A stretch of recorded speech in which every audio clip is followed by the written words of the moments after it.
A 22-year-old, $60,000 a year, median home price in their city, $420,000. Daycare for one infant, $22,000 per year. That's before rent, student loans, food, a car, insurance, healthcare, or anything that resembles a life. Now here's what's actually interesting. Their parents ran this same math at the same age, in 1988, and it worked out. The numbers aren't just higher, the ratios broke. In 1980, the median American home cost roughly 3 times the median household income. Today, it costs between 7 and 8 times. In many major cities, it's north of 10. Wages went up. Costs went up faster. And the gap between those two lines is now wide enough that the entire financial model of middle-class family formation, the model that worked for 60 years across 2 generations, is structurally insolvent. This is not a generational value story. It's not about avocado toast. It's not about priorities being different, or young people being soft, or whatever a LinkedIn thought leader posted about this last week. Gen Z is buying fewer homes, having fewer children, and marrying later than any generation in recorded American history, and the reason is mechanical, not moral. So the question isn't what's wrong with young people. The question is, what happened to the machine? We're going to explain how the economics of family formation actually work, why the system that made middle-class family life the default outcome for 2 consecutive generations stopped working for a third, and why it's getting weird at a pace most people haven't caught up to yet. Not in a doomer way. In a math way, think of family formation like a conveyor belt. Previous generations stepped onto it around age 22 or 23. The belt moved. It carried them through stable job, affordable home, marriage, children, retirement with equity, and Social Security to supplement it. They didn't have to sprint. They didn't have to optimize. They just had to show up, get on the belt, and not fall off. The belt still exists. It looks almost identical from a distance. Same steps, same sequence, same general promises. But 2 things changed at the same time, which is what makes this so disorienting. The belt got slower, wage growth in real terms, adjusted for inflation, has been essentially flat for the bottom 60% of earners since the mid-1990s. That's 30 years of a slow belt. And the checkpoints spread apart. Housing costs, childcare costs, healthcare costs, and education costs all moved in the same direction at roughly twice the rate of inflation for decades. So the platforms you need to jump to on the belt got further and further from each other. The result is that the belt is moving slowly through a course that keeps getting longer. And by the time most people figure that out, they've already missed the window where the jump was easy. That's the image I want you to hold. Because I'm going to keep coming back to it. Here's something most people misunderstand about the housing problem. They think the problem is that houses are expensive. That's accurate, but it misses the actual mechanism. The problem is that house prices and income have decoupled in a way that is, at this point, structurally almost impossible to recover from without a major policy disruption or a black swan that destroys a lot of wealth first. Let me show you what I mean with real numbers, because this is the kind of thing where the abstraction makes it feel more manageable than it actually is. In 1973, the average American worker needed to save roughly 4 years of their total household income to reach a conventional 20% down payment on a median-priced home. Not easy, but doable. Banks required the down payment, so you saved hard for a few years, stopped burning money on rent, started building equity, and raised your family in a home that was slowly becoming worth more than you paid for it. The math had internal logic. Now that ratio is somewhere between 7 and 10 years depending on the city. And we are not talking about coastal superstar markets. We're talking about places like Columbus, like Nashville, like Boise, like Raleigh. Cities that were being held up 5 years ago as examples of affordable alternatives to the coasts. Take Austin, Texas. People fled California for Austin through the early 2020s, specifically because the housing was supposed to be cheap. The median home price in Austin in 2026 is sitting around $480,000. The median household income in Austin is around $80,000.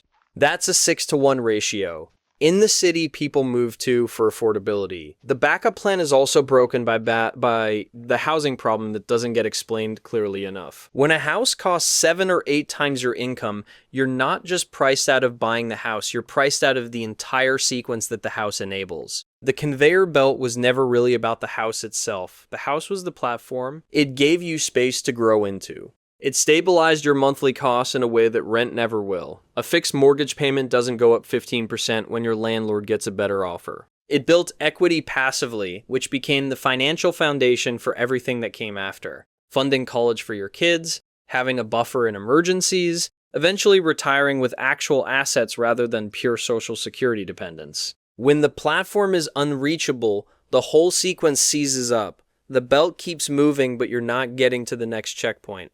And here is where the structural darkness really kicks in. The people who already own homes, primarily boomers and older Gen X who got on the belt in the 80s and 90s, have seen their net worth expand at a pace that makes working look kind of optional. The average American homeowner gained something in the range of $200,000 in home equity between 2019 and 2024.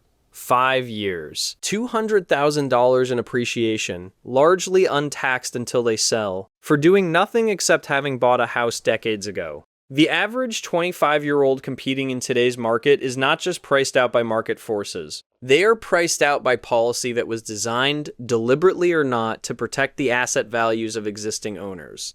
Zoning is the main mechanism. Most American cities, including the supposedly affordable ones, are still dominated by single-family zoning. You cannot build small, dense, moderate-cost housing near job centers because the zoning laws don't permit it. And the zoning laws don't change because the people who own the homes in those zones vote, run for city council, fund advocacy groups, and show up to planning meetings. And they have an extremely direct financial incentive to keep new supply off the market. Their house is worth $400,000 partly because there aren't very many houses. The moment you allow 3 times as many units in their neighborhood, the scarcity premium evaporates. So they fight new development, not because they're evil, because they're rational. Their single biggest asset appreciates when supply stays constrained. The machine is not malfunctioning, it's functioning exactly as designed. It's just not designed for you. Now, you might be raising the objection, fine, but what about renting? Rent instead of buying. Stay flexible. Don't overcommit to one city. There's a version of that argument that has real merit for young people early in their careers. Here's the problem with that framing when you apply it specifically to family formation. Renting is functionally fine until children enter the picture. Once children enter the picture, the calculus changes completely. You need space. A 1-bedroom apartment does not work for a toddler. You need school district stability. Moving every year when your landlord raises the rent means disrupting your kids' education and social development. You need predictable monthly costs, not the kind of surprise where you get a 60-day notice that your rent is going up $300. And landlords, because they are rational actors responding to demand signals, charge a significant premium for the exact configurations that families need. 3 bedrooms, longer leases, buildings tolerant of children and their attendant noise and scuff marks. The average 2-bedroom apartment in a mid-sized American city in 2026 runs somewhere around $2,000 per month, $24,000 per year. On a take-home income of around $48,000 after taxes from a $60,000 salary, you've spent half of everything you earned on a place to live and built no equity. The conveyor belt is moving, but you're running alongside it, not on it, watching the checkpoints go by. By the way, there's a specific type of personal finance advice that goes, just cut the daily coffee and you'll be able to afford a house in 32 years. I want to find whoever invented this and ask them to do the math out loud. In public, with a whiteboard. The housing situation, bad as it is, would not be fatal on its own if wages had kept pace with costs. They didn't. And that brings us to the second checkpoint on the conveyor belt. The one that gets talked about the least honestly. Let me ask you a direct question. Do you actually know what it costs to raise one child to age 18 in the United States today? Most people, if you ask them cold, will guess somewhere around $150,000. They've seen that number in articles. It's been floating around long enough that it feels established. It's wrong by a factor of roughly 2. The USDA used to publish detailed estimates on this. Their last major study landed at around $270,000 for a middle-income family. That estimate is several years old now, and it was based on cost levels that have since been outpaced by inflation in healthcare, food, housing, and, most importantly, childcare. Updated estimates for 2026, factoring in current cost trajectories, put the number somewhere north of $300,000 for one child raised from birth to 18, before a single dollar of college tuition. $300,000. One child. And that's the median scenario, not the expensive version. Now let me show you the specific line item that breaks household budgets in a way that nothing else does. Infant and toddler daycare. The average cost of full-time infant daycare in the United States is currently somewhere between $15,000 and $30,000 per year, depending on the city. If you're in Boston, Seattle, Washington, D.C., or San Francisco, you're looking at the high end of that range or beyond it.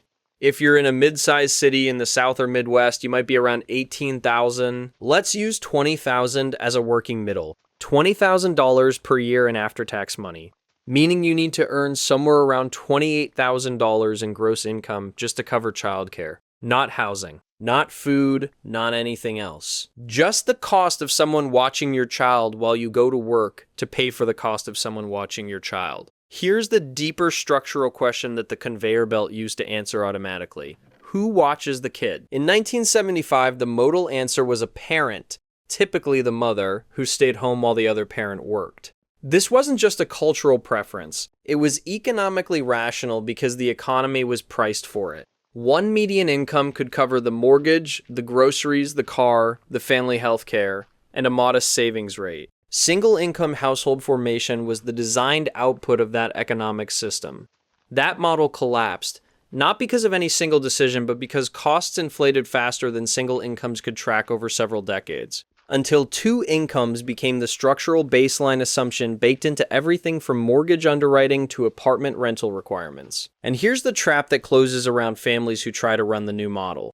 You both work because you need two incomes to afford the house and the basic lifestyle. But because you both work, you need childcare, and childcare costs roughly what a second mortgage payment would cost, sometimes more. So you are effectively paying for two places to live simultaneously, the home you live in and the care facility your child spends 40 hours a week in. And at the end of this, your combined wealth accumulation is lower than what your parents achieved on one income in the same city adjusted for inflation. This is not a values problem. It's not a generational character problem. It's a systems problem. The incentives changed, the costs changed, the assumptions baked into the supporting policies did not. Let me make this concrete. I want to walk you through someone I'll call Marcus. He's not a real person, but this is a very real pattern. I've observed versions of this across enough people to call it a type. Marcus is 27 years old. He's a mechanical engineer working in Columbus, Ohio. He earns $82,000 per year. By any reasonable historical standard, this is a solid, stable, middle-class professional income. He's not struggling. He made smart choices. He graduated at 22 with $45,000 in student loan debt from a state engineering program. He's been paying it down methodically. At 27, he's at $22,000 remaining. He has $38,000 in savings for a down payment on a home. The median home price in Columbus is around $320,000. A 20% down payment is $64,000. He's about 2 to 3 years away from hitting that threshold, assuming the market doesn't move. He's in a serious relationship. They've both said they want 2 kids eventually. Let's run what the next 15 years actually look like if Marcus buys at 30 and has a first child at 31. Mortgage at $320,000, 30-year fixed at around 6.5%, roughly $2,020 per month. His student loan is paid off by 30. Good. His partner earns around $60,000. Their combined household income is $142,000. They're doing well, genuinely above average. Federal and state taxes take about 24%. Take home around $107,800. Mortgage $24,240 per year. Take home $83,560. 2 cars, insurance, gas maintenance, roughly $9,600 per year. Take home $73,960. Food, utilities, phone, internet, health insurance, conservatively $26,000 per year. Take home $47,960. Retirement contributions, because Marcus is smart about this, $14,000 per year combined. Take home buffer $33,960. Miscellaneous, home maintenance, clothing, entertainment, emergency fund contributions, $12,000 per year. Leftover $21,960 per year. as a couple. Before children, that's their safety margin, that's the room in the budget. It's not nothing. Daycare at $18,000 per year. Budget goes to $3,960 of annual buffer. Second child arrives 2 years later. For approximately 2 years, they're running double daycare, $36,000 per year in childcare alone. They are now running a deficit of around $14,000 per year. They pull from savings, they reduce retirement contributions, they defer home repairs, they survive. They make it. By the time both kids are in public school, the childcare cost drops to summer camps and after-school programs. Still expensive, but manageable. But here's the math that matters. In the years from age 32 to 38, Marcus and his partner, who are doing everything right, making no obvious mistakes, contributed almost nothing to their long-term wealth accumulation. The compound interest that could have been growing during those years wasn't. The retirement contributions that should have been consistent weren't. The home equity they built was real, but slower than it would have been without the financial strain of childcare. By contrast, Marcus's father in 1988, earning roughly equivalent real income in the same city, was saving 15 to 20% of his income through his 30s.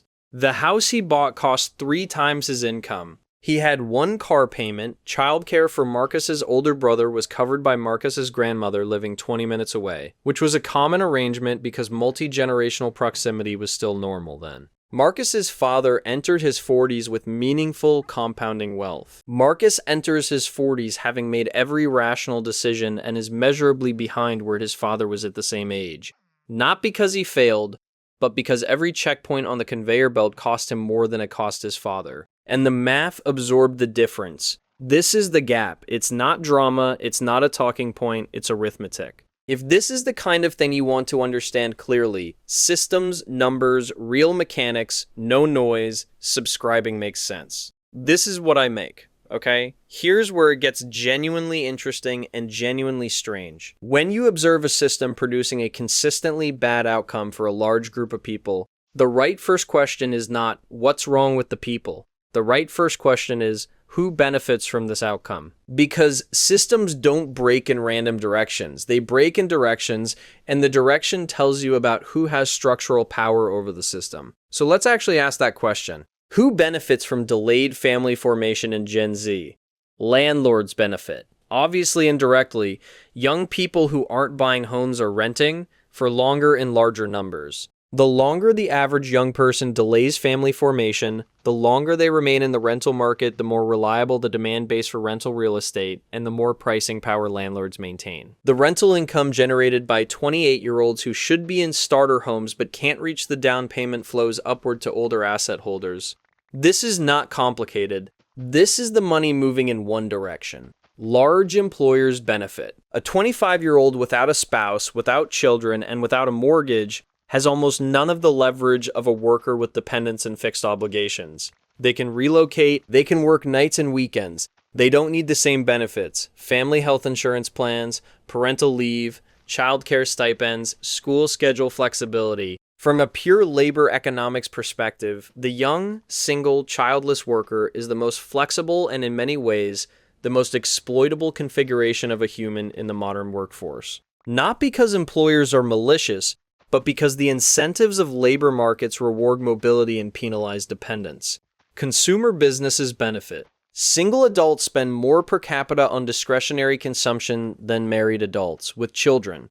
They eat out more, they travel more, they subscribe to more platforms, they buy more premium products because they have more discretionary income relative to their base costs, and fewer reasons to save every dollar. The single, employed, 30-year-old with no kids and decent income is the bullseye of every consumer brand's targeting model. The family with 2 kids, a mortgage, and a daycare bill is watching their budget very carefully and buying the store brand. I want to be precise here. I'm not saying there's a room somewhere where old men drew this up on a whiteboard. That's not how systems work. Systems don't require conspiracies to produce aligned outcomes. They just require incentives that point in the same direction. And across landlords, large employers, and consumer companies, the incentives have been quietly pointing toward keep young people spending, mobile renting, and childless for as long as possible. The conveyor belt didn't slow down by accident. It slowed down because a meaningful concentration of economic power was being generated by people staying on the belt a long time without reaching the family formation checkpoint.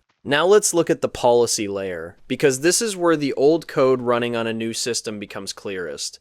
The United States has formal policies that are technically designed to support family formation: the child tax credit, the dependent care flexible spending account, the mortgage interest deduction, the earned income tax credit. These exist, they were not invented as decorations. But look at what they actually do in 2026 conditions. The child tax credit provides $2,000 per child per year. Infant daycare costs $20,000 per year in most markets. That's a 10% subsidy on a cost that is functionally breaking household balance sheets. It's not zero, but it is nowhere near the scale of the problem it's supposed to address. The Dependent Care Flexible Spending Account allows you to set aside $5,000 pre-tax for childcare expenses. $5,000 against $20,000 in annual childcare costs. On a $20,000 expense, the mortgage interest deduction is the most revealing one. This policy was designed nominally to help Americans own homes. What it actually does in practice is provide the largest tax benefit to people with the largest mortgages, which means the largest benefit goes to people who already own the most expensive homes, which means it redistributes money toward wealth rather than toward the people trying to access the first rung of the property ladder. None of this is malicious. It's policy written in 1970s economic conditions, applied without meaningful revision to 2026 economic conditions. The machine is running old code on a completely different operating system. And old code on a new system doesn't fail loudly and obviously, it just creates friction. Small, persistent, compounding friction. Until the sum of all the friction is, the output the machine was supposed to produce is no longer being produced. The output was family formation. The machine isn't producing it anymore. Now let me show you what happens when the machine stops producing families at scale.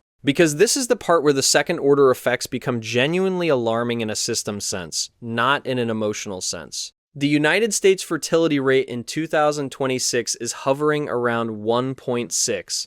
Replacement rate, the rate at which a population remains stable without immigration, is 2.1. We've been running below that threshold for years. Most of Western Europe is in the same position or below it. South Korea is at approximately 0.7. Japan has been grappling with this for 35 years, and the economic consequences are now deeply visible in their stagnation data. These numbers matter for reasons that go well beyond sentiment. Social Security is a pay-as-you-go system. The current workers pay taxes that fund the current retirees. The entire structure requires a worker-to-retiree ratio above a certain floor for the math to remain functional. In 1960, that ratio was roughly 5 workers per retiree. Today, it's around 2.8.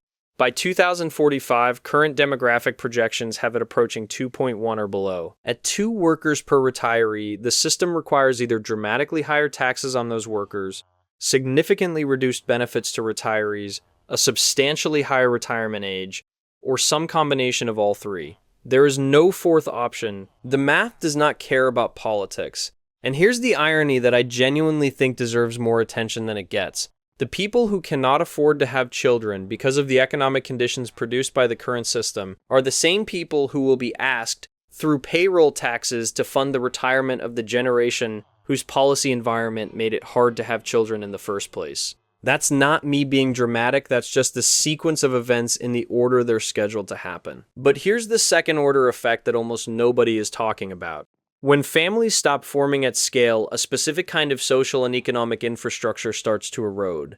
Not financial markets, those respond to different signals. I mean the physical and social infrastructure that is built around and sustained by family life.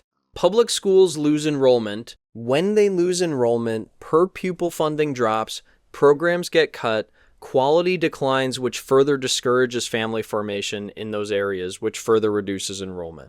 It's a loop. Local small businesses that serve families, pediatricians, youth sports programs, tutoring centers, family restaurants, neighborhood hardware stores, they lose customers and close. The economic ecosystem shifts toward the preferences of the dominant demographic. Young, single, mobile, high earning. That means more co-working spaces, more high-end bars, more delivery apps, more short-term rental inventory. None of which is bad in isolation. but it reshapes cities in ways that are increasingly hostile to the physical and logistical needs of families. And the people who do want families, who have the income, the intention, the relationship stability, increasingly look at the cities that are pricing them out and leave. They move to smaller markets, to suburbs that have better price to income ratios, to places where the conveyor belt still has some functioning infrastructure around it. Which means the cities with the highest costs are undergoing a kind of selective population replacement.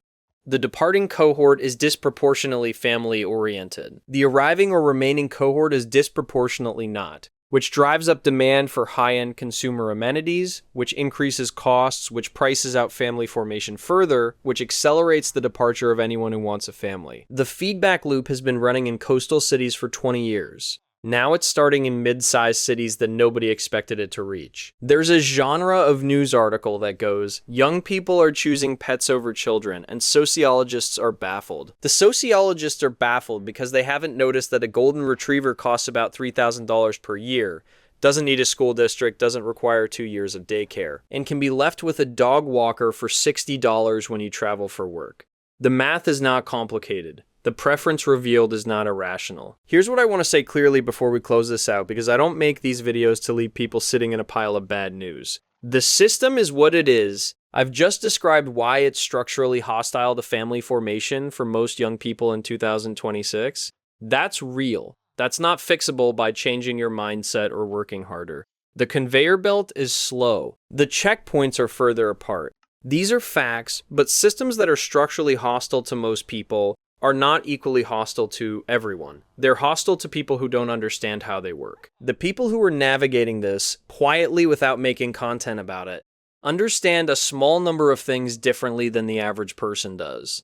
And those things are worth saying directly. We started with a simple question. What happened to the machine? The machine that took your parents from job to house to family in roughly a decade on one income. The machine that made middle-class family formation the default outcome of a normal, reasonably responsible life, rather than a deliberate multi-year financial optimization project that still might not pan out. Here's what happened. Compressed, 3 systems changed at the same time, and none of them changed in favor of the person trying to get on the belt. Housing became an investment asset class rather than a consumer good, which align the political and financial incentives of existing homeowners with keeping supply constrained and prices elevated. Childcare costs exploded to a point where 2-income households, which were supposed to be the solution to stagnating single incomes, now have both incomes partially consumed by paying for the supervision of the children that required 2 incomes to afford in the first place. And wages in real terms for entry-level and mid-level workers stayed functionally flat while every major fixed cost of adult life compounded upward for 30 years in a row.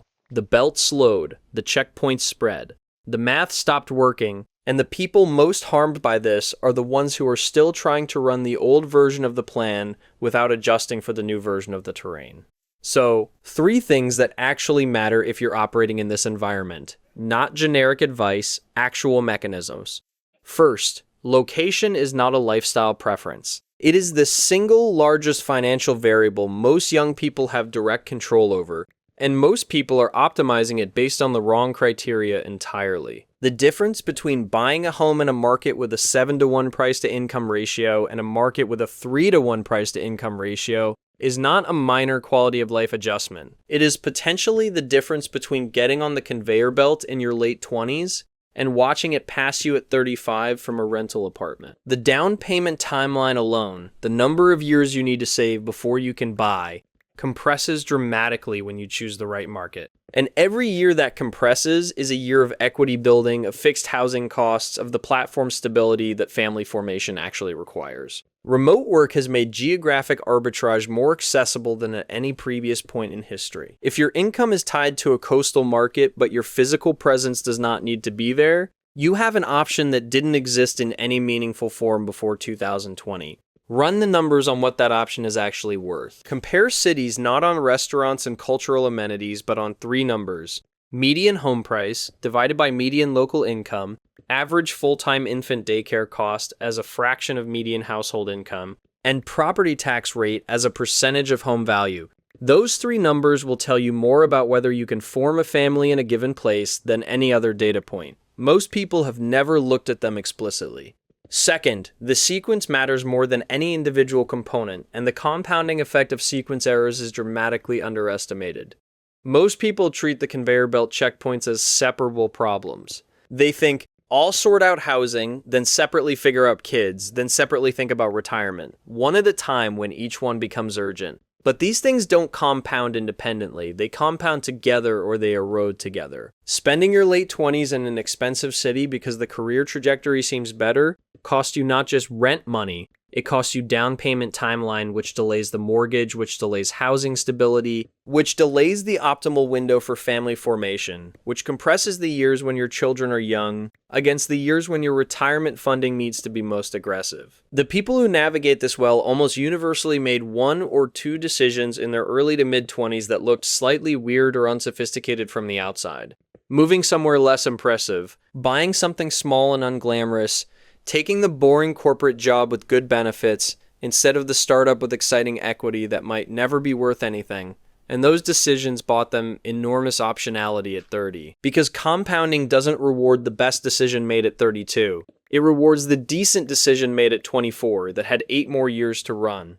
The jump that looks small at 24 is the jump that matters. The belt moves slowly, but it does move. Time on the belt, even slow movement, beats standing next to it for a decade waiting for conditions to improve. Third, stop optimizing your income number. Start optimizing the ratio of income to fixed unavoidable costs. This sounds obvious, it is almost never actually practiced. $150,000 per year in San Francisco, with $3,200 per month in rent, city income tax, and San Francisco prices on everything leaves you with roughly the same or less real discretionary income as $90,000 per year in a mid-sized Midwestern city, with $1,200 per month in rent, lower state taxes, and costs that reflect a different local economy.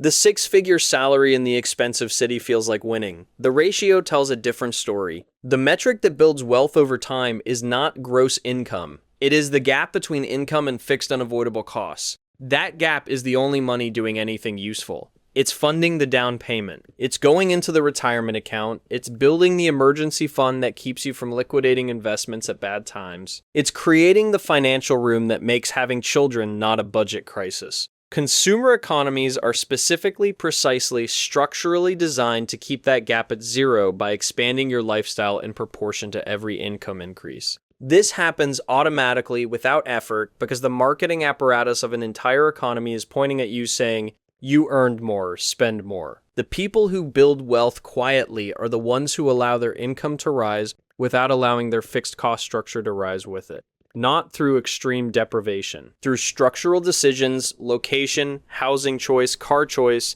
that keep the gap wide enough to matter. The machine is real. The machine is working exactly as the incentives that built it would predict. The conveyor belt is slow and the checkpoints are far apart, and that is not changing in the near term.